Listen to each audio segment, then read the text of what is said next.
Come on. Come on. Okay, so here we are with our new girl, Winnie, here.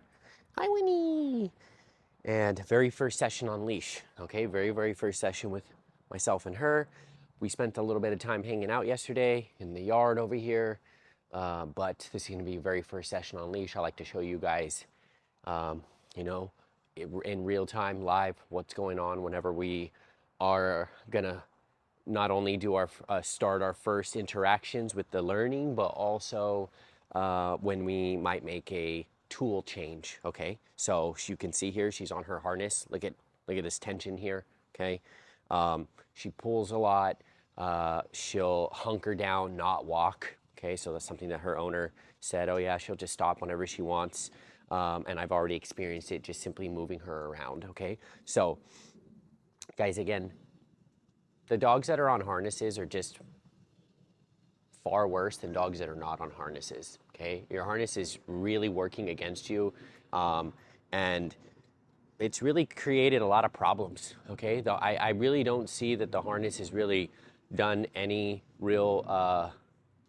I don't really think you get a lot of benefit from it. Okay, because again, most of the time the harness is put on because you haven't leash trained your dog, right? So leash training means that your dog understands pressure, leash pressure, how to follow the leash, how to follow you. They understand, okay, there's pressure being put on me, and that they understand that they are applying the pressure. Okay, we need to teach our dogs, hey, the reason why you're feeling that pressure is because you're pulling, you're lunging, you're leaving me. Okay, so now there's pressure being applied. So your harness is just basically just making your problems worse. It's actually teaching the dog to apply pressure. All right, and to not pay attention, to be tethered with you. And sure, we can go ahead and come in and start working your food and all of that and doing this here. But guys, she's already, Winnie, Winnie, she's already built up some resiliency and learned that she can just hunker down and not walk. Okay, so you can see here, Winnie, guys, it's much harder. Winnie, good girl. It's much harder to get your dog's attention if you're trying to pull their body than to simply use a collar. Okay, it's much harder. So, especially again, if your dog has already basically been conditioned to pull because you put the harness on them. Okay, harness is designed for nothing more than pulling. Remember that, okay? My explanation is always huskies, when they're pulling a sled in Alaska, or sled dogs, what do they wear? They wear a harness. No dog that does pulling, okay, as a job wears a collar. Every dog that does pulling as a job wears a harness. Okay, it's designed for pulling. So we just have this entire generation here of people who, well, one, they don't understand what leash training is in general. Okay, they don't even have the goal of, oh, I need to leash train my dog. Okay, they don't have the goal of that. They don't have the goal of needing control of the dog. So come on, come on. See, you see all this? See this right here? So I can lure her with the food, of course, but now I'm just pulling her here, you see? And look at how much she's just hunkering down. Okay, so we're gonna go ahead and we're gonna move away from this. Come on, come on. We're gonna move away from this, okay? Because my only other option here is to kind of give a little pop and release and get her to come forward. Okay, I can, but we're not gonna be having this fight all the time, okay? Well, let me see if I can go ahead. Come on, let's go. Come on, good girl. Let me see if I can go ahead and just kind of show you, come on, let's go, what the technique might be. Yeah, you see, we're still gonna get caught in this right here, and I can lure her, but come on, let's go. And I can start doing all of this, guys, but her owner is already like, hey, the pulling is way too much, the jumping is way too much, the putting on the brakes is way too much, okay? So she's already wearing her star mark. Let's go ahead and move her away from that. Come on, let's go. Come on, good girl. Good girl, let's go ahead and move away from this. I got her star mark already sized up. Let's go ahead and get rid of this thing here. This is just for pulling, teaching your dog to resist you, being in that mindset, okay? Good, good. So, unfortunately, collar was engaged first time right there, right? She kind of pulled away. I'm gonna go ahead and start setting those limitations for her. Good girl, good girl. And what I am gonna start doing is go ahead and rewarding her, yes, for simply paying attention. Good, so here we go. Same exact situation we were just in, right? Same exact, you see how she's got the brakes on there? Okay, so come on, come on. Yeah, good girl.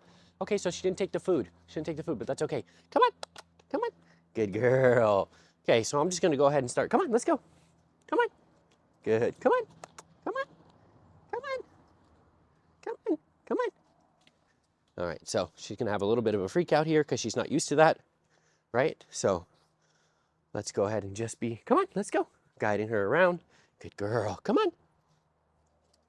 Come on. Okay, so she's gonna dart away. Come on, let's go.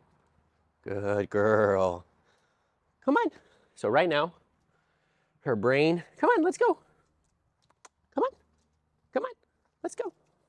We need to teach her, guys, that putting the brakes on doesn't work anymore, and that there will be pressure applied until she stays within the limitations of the leash with me, right?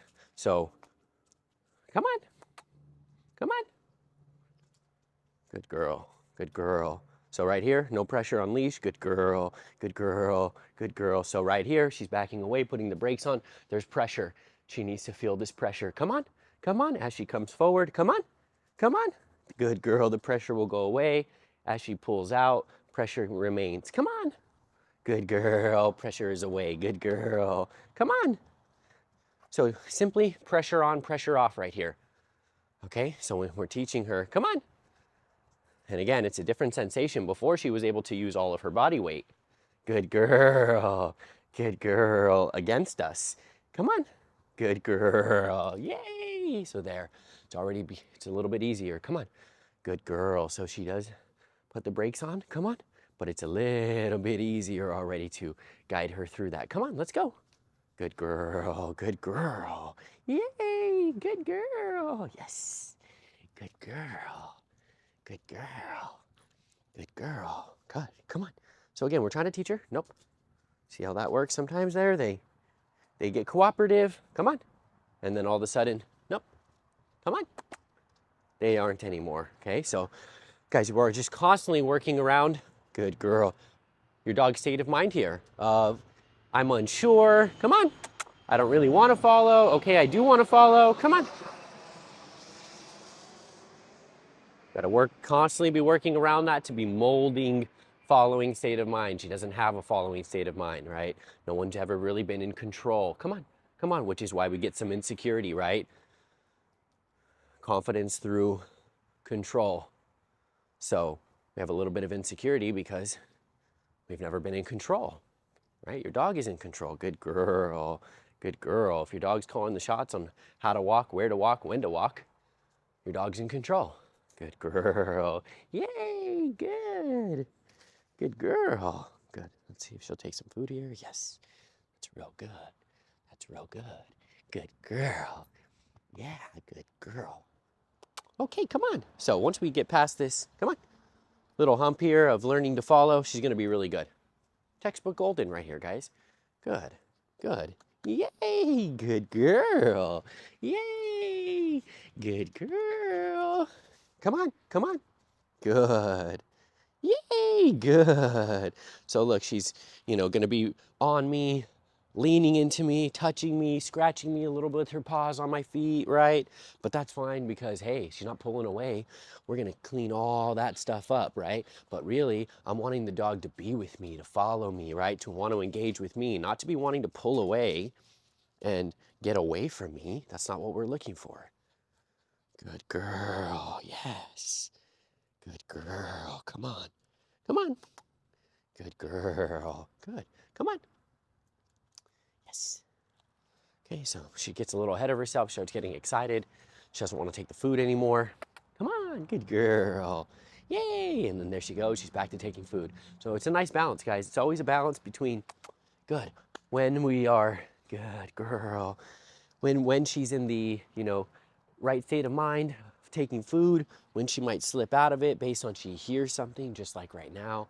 So, Winnie, good girl. All beginning stages here, but much better. She's at least responding to the leash pressure now, okay? Good girl. Good girl.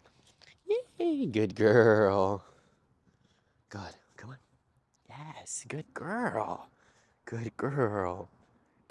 Yeah, good girl. Yay! Good. All right, so look at this, guys. Look at this, right? Okay, so I'm going to go ahead and control some of this.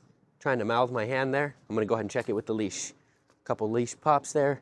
Okay, leave my hand, letting her know not to jump and mouth at my hand. Okay, so that's something that we're gonna definitely be working on with her, is her mouthiness, right? Golden retrievers, already more mouthy by nature. We bred them to put everything in their mouth and to retrieve things. Okay, so we already bred them to be more mouthy, essentially, right? So, Winnie, good girl. So we have to teach them what they can put their mouth on and what they can't, right? You're gonna have to do that across the board with your dog or your puppy anyways. But again, Winnie, golden retrievers, Winnie, yes, good girl. You're gonna have to do that to the next degree there. Good girl. Already much better, guys. Check it out, right? Much, much better. Hunkering, pulling away. Come on. Yes, resisting on the harness. And look at what we have here. Good girl. Good girl. Worked her through a little bit of that resistance there. Good girl. Taught her that when she's paying attention to me and she's following me, good things happen, right? Good vibes, good energy. Good girl. Good feedback. Good. If she pulls away, collar gets engaged, pressure is applied. When she comes to me, collar's disengaged, pressure is not applied, right? Pressure goes away. Winnie, yes, good girl. Good girl. Good girl. Yes, good girl. Yes, good girl. Good girl. Winnie, good. Good. Good. Winnie, Winnie, good. Yes, good girl. Come on. Winnie. Yes, good girl. Good. So we'll just get some name reps in here, right? Now we can start using our leash. Winnie. Good. Good. Start bringing her to us, working on her name. Winnie. Yes. Good. Good girl. Good. Now we got it. Now we got it. Winnie. Good. Good. So you see, guys, that the brain, if you give the dog all the power, look at what happens. They don't want to learn. They don't want to try. They don't want to give effort. I mean, look at how much fun she's having right now with this back and forth here, tails wagging, mouths open. Winnie, Winnie, yeah, good. Whereas before, when she's on the harness, having a terrible time, pulling away, hunkering, not wanting to take food, tail was tucked, right? Winnie, Winnie. Guys, your dog's supposed to be in a following mindset. Look at how much more happier they are, right? Look how much happier they are whenever they start living within some limitations, right? You see things change. So, good girl, good girl. Mindset changes when your dog starts living within boundaries and limitations and some rules. Good girl. Yes, and living within your control. So we're having so many problems because your dog isn't in that state of mind because we don't know how to do it, right? We don't know how to get the dog over that little hump of that resistance there. And of course, we don't know how to do it because this is not what you guys do, right? But that's why we're trying to teach you. We're trying to show you, okay? So, guys, we got to get rid of these things here, okay? Again, I do think that there's maybe a time and place for it, but for the most part, guys, dogs that are on harnesses are worse than dogs that are not. Do you see that jumping right there? Do you see that? That's one thing that we got to work on. You see my little pop on the leash there? That's how you correct your jumping. Okay, so let's go ahead and real quick, we'll test that again. Let's leave this here, mess with this a little bit. Let's see, right there, boom. You see that? Real quick, okay? Check her for jumping. Check her for jumping. Use your leash. Oh, one more time. Bink. Okay, notice I'm not pulling her. I'm not yanking her. It's literally a flick and release, right? Notice that the harness doesn't get pulled away. I'm not pulling it away. I'm actually leaving it right here, and I'm letting her decide if she wants to jump at it or not. Okay, so this was an exercise that I wanted to get into with her, showing you guys how to correct the jumping. Okay, so she's just already doing it, right? So that's always like the crazy part about working with dogs. Again, I had a game plan on what I want to do, but I'm not sure if the dog is going to give it to me, right? You have to, they are creatures with a brain that are making decisions, constantly thinking, constantly doing things, and we have to be constantly giving them feedback.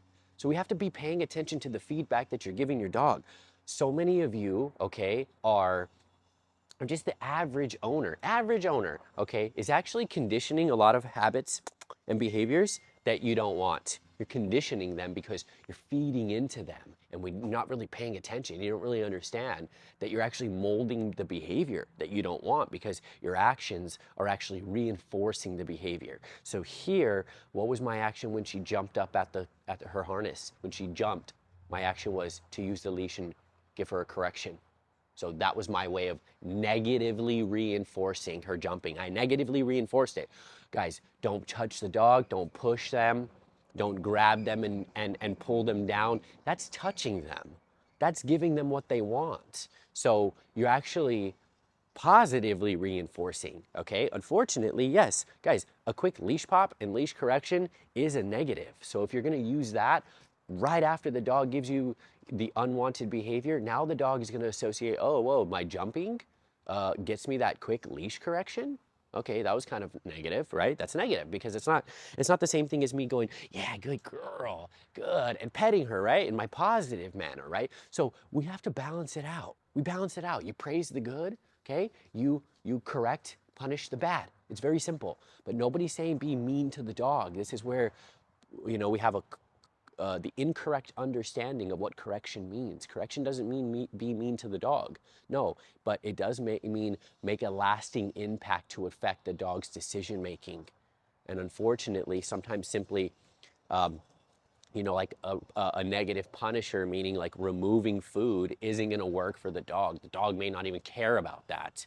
Okay, but a dog will care about a leash correction or pressure on their body. They do care about that because dogs do that with themselves. They check each other, they bite each other, they snap at each other, okay? They correct each other. So they understand that. Yes, good girl.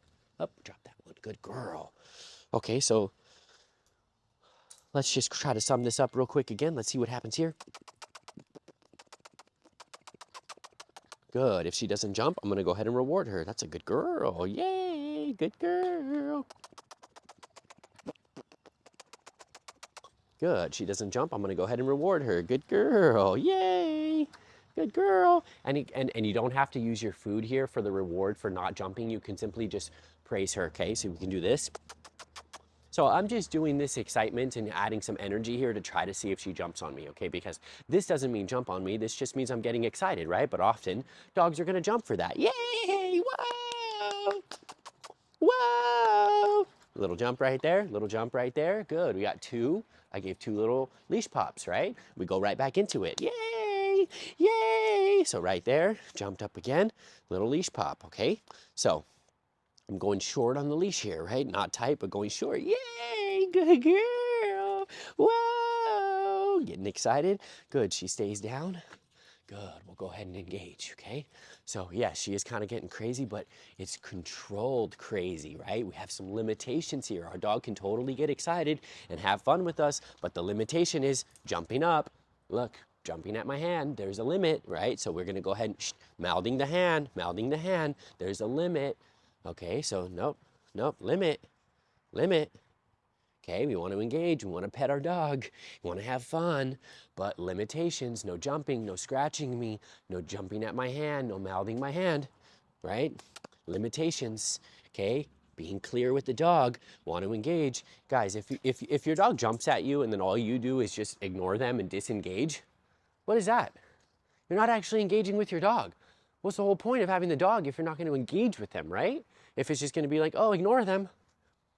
Is you can't ignore behaviors. No behavior in your life has ever gotten better by just ignoring it. Everything drastically gets worse by ignoring it, okay? And you can't soothe or reward an unwanted behavior out of a dog. It doesn't work that way, okay? You can't, even in just, again, human life, you can't just reward to avoid the negatives, okay? We don't go around, the law, okay, following the law is like you don't get rewarded for following law. No one goes around and gives you $5 for not speeding today, okay? You just get punished when you do it. So what happens is we start to self-police because we understand the consequences. Nobody goes around rewarding you, all right? So it's a very simple understanding when we can look at the consequence side, okay? So same for dogs, because they don't reward each other. They don't give each other treats, pats on the head. They don't tell each other good dog. They check each other. That's all they do. And then they require the behavior that got them checked, right? They want the dog to say, they want the other dog to be like, hey, remember I checked you for jumping all over me in bad manners. Are you gonna do that again? Because I'm gonna check you again, right? And then that dog's like, no, cool, I'm not gonna do that again. You checked me, all is good. Now it's figured out. Now you have a dog that's behaving better with another dog because he got checked. Okay, so we do both, guys, right? We do both. We balance it all out. We balance out the reward and the positive and the fun with boundaries, rules, limitations, correction. It's a balance. I mean, how much food do we have, right? Everything is molded with food, and then we fade the food out. A little bit of leash tension right here. Winnie, Winnie, yes, good girl. Practice it right there again. Then we fade the food out and we start holding the dog accountable for what we've taught them. And then we start only rewarding for milestones. Okay, so too many of your dogs are 5, 6, 7 years old, and you're still just having to bribe them with food. Your dog only sits for food. Your dog doesn't even lay down at all, can't even stay, right? So we need to teach. We'll use our food to teach. We'll use our understanding of our leash, our collars, working all 4 quadrants of learning: positive reinforcement, negative reinforcement, positive punishment, negative punishment. You're gonna use all 4 quadrants, which is then gonna allow you to get to 100%. If you only wanna use 1 or 2 of the quadrants, you're only gonna use 25 to 50% of a way that dogs learn, that the way the brain learns, okay? So you're only gonna get 25 to 50% of the results, right? So when we start understanding more on how to do proper teaching, you're gonna make progress so much quicker, okay? As we've seen here, this was fantastic. Good girl, mama, good girl. Completely different state of mind here once we got her off that harness. So this was a great first session. We're gonna go ahead and build on this. We like a little bit of jumping, guys, a little bit of jumping. That's why it's always very important. Leash management is very important when you're working with your dog. As you've seen, look at how much I folded it all up into my left hand, right? I came over here, gave her some love, but I was ready for that jumping, okay? Because I had my leash correct. If I were to be holding her like this, just holding the end of the leash, I came over here, she's totally gonna jump on me. I'm not even gonna be able to engage my leash at all without pulling. I mean, how many times have we seen people doing all of this stuff? Mostly because they don't have good leash management. So I'm gonna come up with a good video for you guys to show you some of my leash management skills here that make all the difference on just how you hold the leash, make it longer, shorter. It's really just something like this, okay? Kind of getting this technique down here of transferring the leash, but that'll be coming soon. So we'll end right here. We're gonna build on this, real good session. Real happy with where we're at by the end. That's a good girl. She's gonna turn out great. Okay, let's go.